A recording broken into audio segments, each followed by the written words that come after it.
right up from my hands, Melody.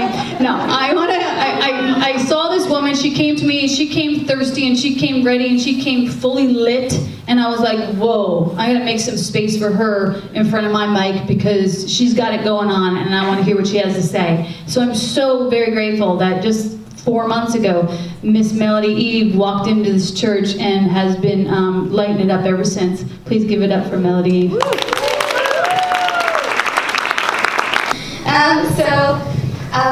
Unlike Maureen, I have a phone because I have my all of my words that I want to say here to keep track, so hopefully it's not too distracting. But I'm going to work on taking a challenge from Maureen. She said, it's a really good idea to, try using paper. So it didn't make me nervous at all, just saying. No. But I will take that challenge. But for today, I'm going to be using my phone just to kind of glance at, what's here that I want to be saying today. And I want to start out with a brief meditation, just a slight meditation. And we've been talking about seeds and wanting them to grow. And so today I brought an ocean drum and representing water, the element of water. And what better way to help our seeds grow than the water element? And water is not only that does it like moisten the soil, but it also is cleansing. It can cleanse. And it can also be like a tide that draws in what we need. So I invite you to just think about, visualize, think, imagine, have a sense of knowing that there's some seed inside of you right now that wants to burst forth, that wants to grow in your life. Something audacious, something that maybe you can't even wrap your mind around. So just take that feeling. You don't even have to know what it is. Maybe you do. Maybe you'll already know what it is. But even if you don't know what it is, just be with it. Be with it and see it as a seed. And connect with it. And then I invite you to close your eyes if that feels comfortable for you. And I would just like to invite in any the divine, angels, animal spirits, your inner guru, anything that is of your understanding, of your belief system, and just allow that energy, all of those energies of the highest vibration to come into this space with us today. And hold the space so that we can go to these deep places and we can release what no longer serves us and we can bring in what is here for our greatest and highest good, not only here during the service, but also as we go forth into the world. And I'm going to start playing this ocean drum. And this first round of the ocean drum, let us just bring our awareness that this is washing away whatever no longer serves you in creating this seed and growing the seed and tending to the seed inside of you.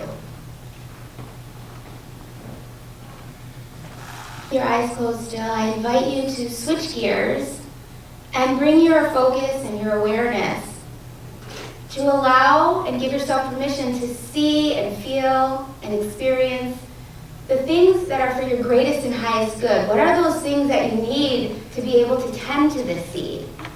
And maybe there'll be a message that comes to you as you're listening to the sounds of the vibration of this water that's washing in what you need. And maybe it'll come as a message. Maybe it'll come as a sound or a word or a phrase or a color or a symbol or an animal spirit or any other thing. And just open yourself up to receiving. And even if you don't see or experience anything but the sound of the drum, know that this vibration is helping, is symbolic of washing into your life what you need. Warming up your hands. In our hands, in traditional Indian medicine, we have chakras, they're energy centers, and there's some in our hands. So we're just rubbing our hands to heat those up and open up those chakras. And then with your eyes closed, you can place your hands over your closed eyes just for a moment to see if there's any other wisdom or anything that's coming from within. And then you can open your eyes behind your closed hands, just allowing the outer light and the inner light to come together and meet in perfect balance. And you can remove your hands from your eyes. And just take a few breaths and welcome yourself back to this space right now, in this divinely created space that you helped to create. and bringing awareness to these seeds. So like Maureen mentioned last week, she said, okay, so when you start tending to those seeds, it can get messy, right? So what's this mess look like? That's what we're going to be talking about today. When these audacious seeds come forth to be tended to, we need to know what to do. What do we do with this mess? What, do we let that mess stop us so that we're just like, okay, there's a mess, I'm done. I'm done. I'm walking away. So instead, we can move through it, and we can tap into our power, and we can breathe through it, and we can surrender what no longer serves us, and we can continue to flow into that power that we have there. And this is all part of the natural growth process. So back in November, I was sitting and I meditate a lot, and I facilitate meditations and things. So I do this practice, and I was sitting, and I was feeling like I was at the precipice of something really, really big. But I didn't know what it was, and I didn't really understand. Like, I saw these pieces coming up, and shit was hitting the fan in some places of my life, and I felt like, okay, I have all these things happening, but what does it mean? What does all of these pieces mean? It's like there's this puzzle, and I have all the pieces, but I don't know how to put the pieces together. Something's missing. And so I was like, okay, before I would go into meditation, like, okay, what is it that you want me to see? What is it that I'm not seeing? And what can I do next? Like, what's the step? And I kept getting these little nuggets. And I would be like, okay, I got that. I still don't get it. And so then the divine was like, I sat down and I was like, I'm really not getting it. I'm not getting it. Inner guru, divine spirits, animal spirits, whatever, everyone, I'm not getting it. I still don't understand. I don't get it. Can you give it to me in a way that I can really see and understand? Because this isn't working for me. I'm not getting it. So I went back and I sat in meditation, and all of a sudden I had this, I closed my eyes and I'm like breathing, and all of a sudden it comes over to me. I see all the pieces again, and I'm looking at this piece and that piece and that piece, and it's like, no, Melody, don't look at every piece. You're missing the point. Look at all the pieces. And when you see all the pieces, then come back and just sit with it.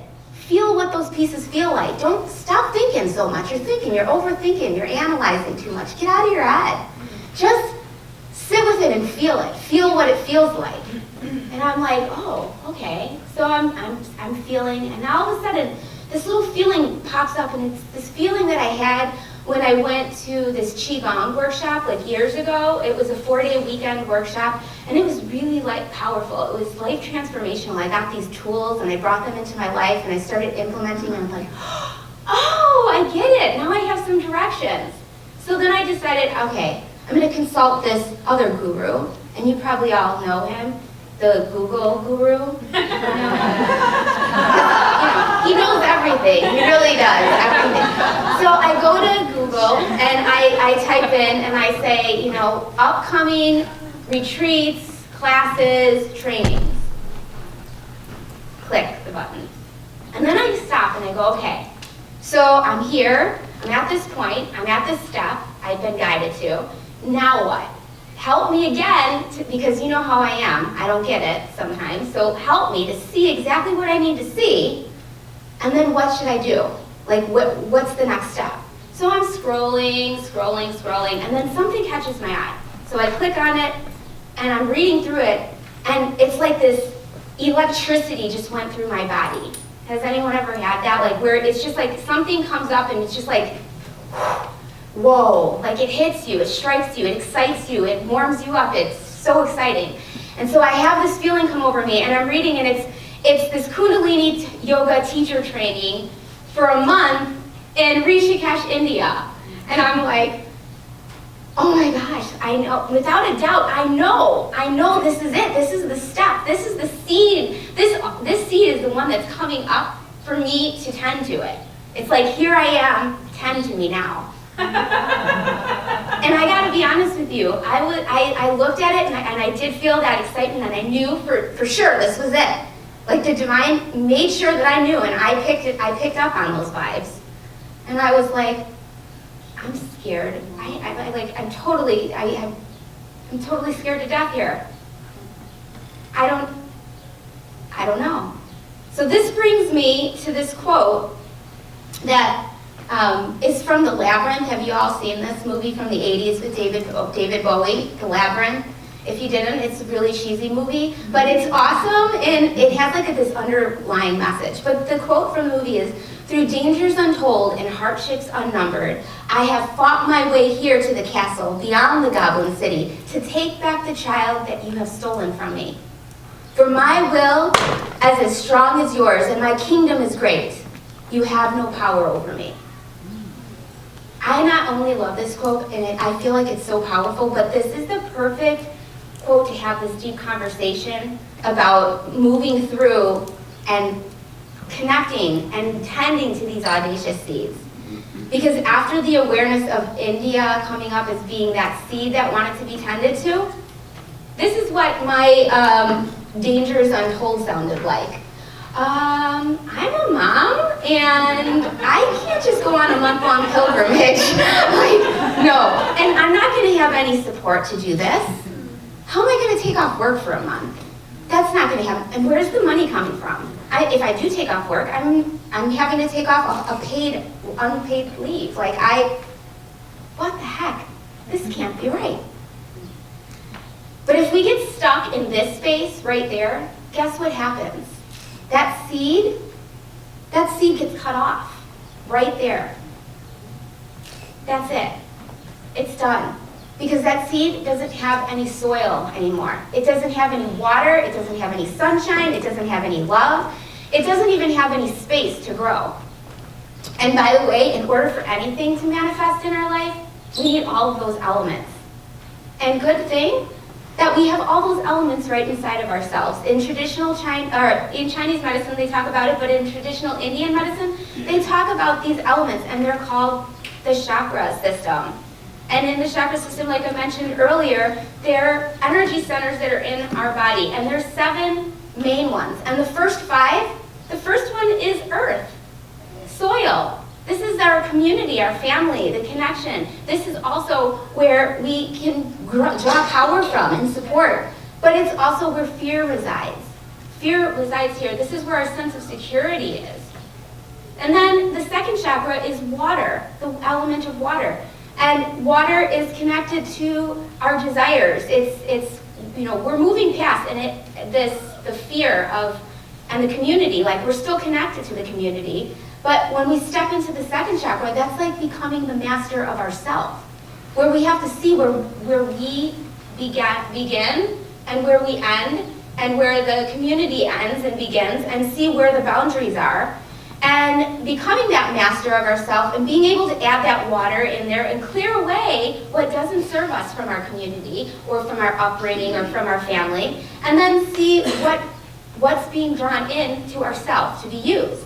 The third one is called the solar plexus in English, and that's the sun, the shining down. That's also our action, having passion, adding passion to those desires. So when we have that, I mean, think about when you're in a relationship, like when you first get in, like you could stay up all night talking because of that passion, and you just don't even miss it. It's like the next day you're floating, you're floating, you didn't get any sleep. So adding that passion to your desires, it's awesome, and then bringing the heart into it. The heart is air, the element of air, and it's also love. Being able to love ourselves, being able to love ourselves enough to see these things and be passionate about it and see our desires. And then the fifth chakra, that's space. And that's connected to our intellect, using our mind and our thoughts to work for us, to help us see what we need to do to tend to this seed. Rather than what often happens, we use our mind to beat ourselves up. At times. I know no one here does that, but you know. Anyway, then we have 2 more chakras, the 6th and the 7th, and that's like the inner guru. The guru chakra is the 6th, or the third eye. This is our intuition, but it's also this place where we come face to face with the dark side of our soul. So those are the stories, where we're seeing the stories now for what they are, stories. And then we can move past them, and we can use our intuition there. And then lastly, the divine. We're connected to everything, whether that's, the universal forces, God, whatever is of your belief, like those energies of everything, they're there to support us. So Anyway, after we get through all of that, looking at the chakra system, this is where the messiness comes up that we talked about. There's this mess. So, especially when we get a glimpse of the potentiality of what's actually in that seed. Sometimes it's so big that we just can't even wrap our minds around it. But the thing is, we put something out there and we think to ourselves, okay, I'm gonna plant the seed and I'm gonna have this little tree I wanna grow, and it's gonna be an apple tree, and it's gonna be awesome. I can't wait to have this apple tree, and maybe I'll make, apple pie or whatever, but I'm gonna just grow this apple tree. Or in my case, it was, a weekend workshop or something I thought I was gonna grow. But instead, it ended up being so much more. And the cosmic point of view knows that when we're ready for so much more. Yes. That seed that we were thinking was just an apple tree or a weekend workshop maybe is an entire orchard. Or in my case, a trip to India. So, initially this can feel really overwhelming once we get that view, just a glimpse of it. And so when we're going through the process, excuses and freaking out might happen. It's okay. It's the equivalent of us going, whoa, whoa, whoa, whoa, whoa, whoa, whoa, whoa, whoa, holy mackerel, no, what? Is this for real? No, how could this be? I can't do that. But if we realize that this is just part of the process and we're just facing that dark side of our soul, we don't have to camp out here. We don't have to get stuck here. We can keep moving. We can just feel what's there to be felt, acknowledge it, and then continue on. Because again, whatever these patterns are that we get stuck in, these fears, these guilts, these stories that have been blocking our path, those were just things that they were weeds that were planted by our families, by our upbringing, by our society, by our experiences. And we kept watering them because we thought they were flowers. But now we know. Now we know. And we thought that those flowers were making our life more beautiful. But they weren't. But this is in part what tending to our seed looks like. We have to go to those places. So now what? How can we support ourselves once we get there, right? Because we don't want to get stuck here, and it can be really scary. But when we're at that precipice of something huge, something audacious about to come into our life, we need to do something, because otherwise those weeds are going to suffocate that seed. And what we do is long, deep breathing. I know it sounds crazy. I know it sounds nuts, maybe. But that's the first step, because that, if you remember, is the heart. It connects us straight to the heart, air, the element, bringing us back to the heart, bringing us even back to our own bodies. So then we can go in and go, okay, I'm breathing. I'm not thinking, I'm not on the spiral anymore, and I'm breathing. And then when I get back to my body, I might notice that I'm like this. So I can expand, and I can move into this expansion. And then I can connect with self-love, because that desire is there, and there's actions to be taken. And I can bring love, self-love to myself into this space. And then I have self-love created in this space to work in versus the fear-based space that I slipped into for just that moment. And then I could bring in faith, even if it's small, like a mustard seed faith, by connecting with that inner guru, or the divine, or both. And then instead, I could say, dude, I'm really freaking out right now. My stories are telling me I can't do this. This is not for me. I can't do this. But nonetheless, this is what's here too. This seed is here now. It's already here. So let this be done unto me. And we can vow just to take one step, one single step, as long as there's one single step to be taken. And this aligns us to our 6th and 7th chakra then. So what I could share about my journey is that one step was good.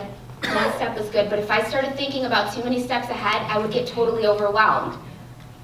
So I invite you, when you get to this point, taking one step and just staying there with that one step. It's big enough. Otherwise, it's terrifying.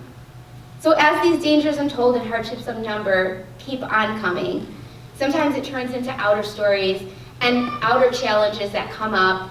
And those who were at Voice Box, they heard the adventure that I was on, and it was quite the adventure. And you know, it was like delayed travel for 3 hours, and then I got there and I thought I was getting sold into sex slavery, and I was being abducted. And I mean, true story, like I really thought this. It was terrifying. And then it triggered like those inner stories, because you know when something happens, then you're like, oh wait, you know, maybe this wasn't what I was supposed to be doing. And so then I'm like, what the hell am I doing here? Why did I come here? Why did I listen? What, you know, I can't believe it. I'm about to get locked up in sex slavery now. I'm never going to see my family again. All this terrible stuff is going to happen. I can't believe it. And then, you know, the self-doubt is coming and coming and coming. And I'm like, and so I go back to the breath. Breathe, breathe, breathe.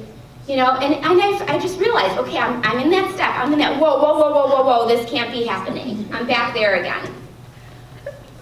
So bringing in that breath, it's helping to go back to the heart again and connect with that inner guru.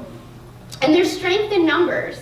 If we're going to get past these dangers untold and hardships unnumbered, we have to align. We have to vow to be connected to that inner guru. We have to be connected to ourselves. If we're scattered and fragmented, that's not going to get us through it. We have to align with ourselves. We have to love ourselves. We have to be connected. And for those wondering, it wasn't sex slavery, actually. I found out that, but it was just the stories that I was telling myself, just making a stressful situation worse. Which, I mean, who does that, right? So I fought my way here to the castle beyond the Goblin City is the next line. And this is us fighting past our obstacles and those beliefs and all of that. And the Goblin City symbolizes all those things that previously gobbled up our awareness. So when I was in India, I didn't have access to like the internet or binging on shows or going to restaurants, or there was no bars there, no taverns, no alcohol, no meat. There wasn't even a bathtub to soak in at the end of the day. So I didn't have a lot of the distractions, but here in America, the weeds of distractions are plenty. We have so many things, and there's nothing wrong with all of these things to be there. There's nothing wrong.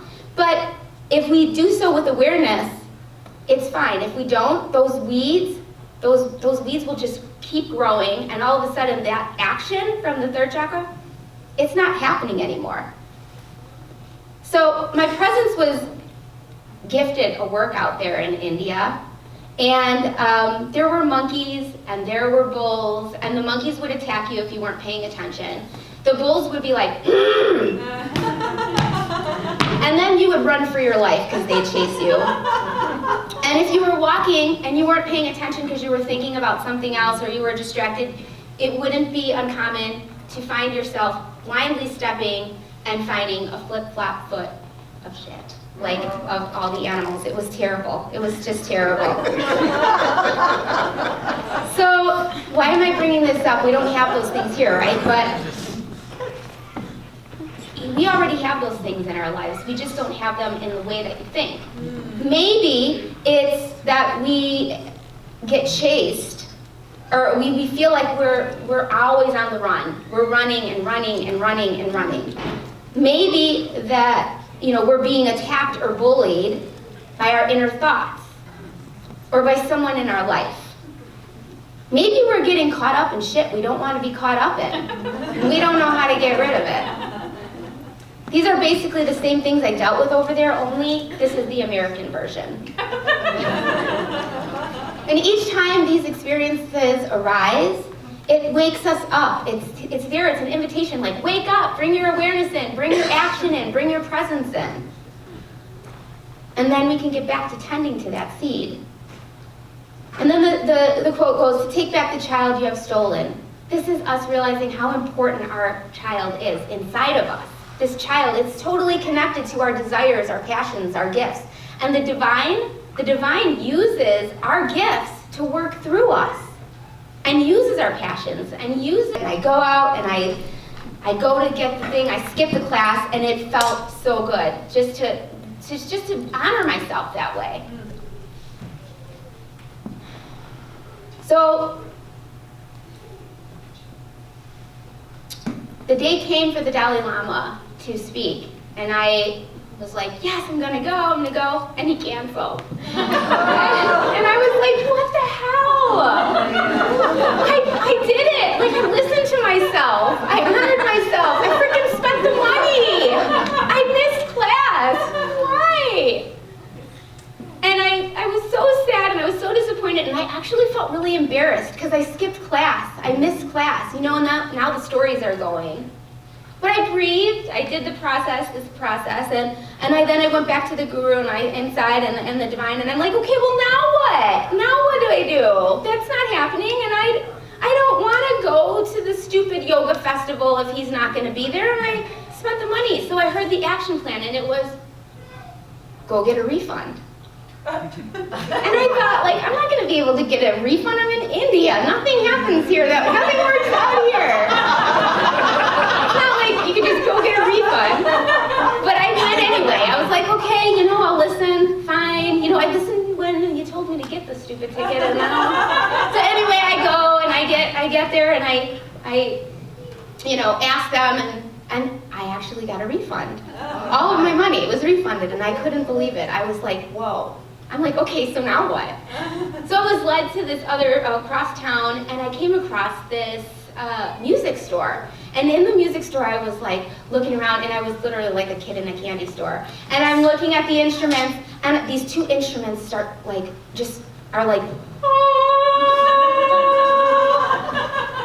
and I get them, and I'm playing with them, and I'm like, these instruments want to work with me. They want to be with me. They want to come home with me.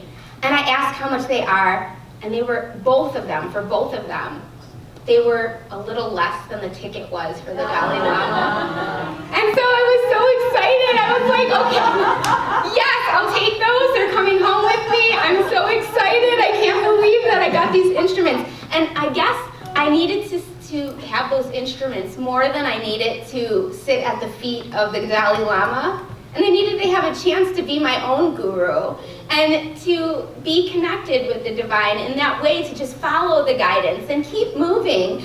And so I bought them, and that union led me to being able to share healing sessions with people and co-create these workshops while I was in India and be able to share with people. And so I was able to offer this stuff to the community that I wouldn't have been able to before then. And today, thanks to each step that I said yes to, including the whole Dalai Lama experience, not only was I gifted an opportunity, to see that messy process up close and personal, but I was able to experience the power of being my own master and being one with Source. And as an extra bonus, one of those instruments actually made its way all the way from India to Speakeasy today, and that's the ocean drum that I used at the beginning. For the divine to work through me and to share the vibrations of the drum and this very message with all of you. And so it is.